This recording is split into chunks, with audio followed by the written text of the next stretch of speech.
ఒక్క హిందువులే కాదు, మనిషి పుట్టకబుట్టిన ఏ వ్యక్తి అయినా కూడా ఈ దారుణాలు అయితే ఖండిస్తారు. సరే, ఈ విషయంలో తప్పు జరిగినట్టు జైషా కూడా అంగీకరించినాడు.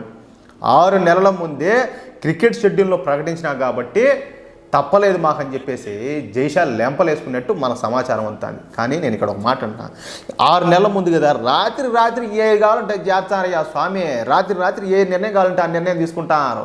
ఏం ఉన్న ఫలంగా దాన్ని బంద్ చేసేయాల్సింది, పర్యటన క్యాన్సిల్ చేసేయాల్సింది. అది జరగకుండా ఏమవుతుంది? మన చేతరాని పని, మన చేతల్లో లేనిదా? కానీ ఇదైతే తప్పే. సరే, ఇంకా ఆ విషయాన్ని పక్కన పెడదాం. మొన్న ఐపీఎల్ వేలం అయితే జరిగింది. ఈ ఐపీఎల్ వేలంలో ప్రపంచంలోని స్టార్ క్రికెటర్లందరినీ కూడా ఈ వేలంలో అయితే కొనుగోలు చేశారు. మొత్తంగా 640 కోట్లకు 182 మంది క్రికెట్ ప్లేయర్లను ఐపీఎల్ ఫ్రాంచైజీలు అయితే కొనుగోలు చేశాయి. ఒక్క ఈ బంగ్లాదేశ్ క్రికెటర్ల తప్ప. బంగ్లాదేశ్ క్రికెట్ టీంలో ఒక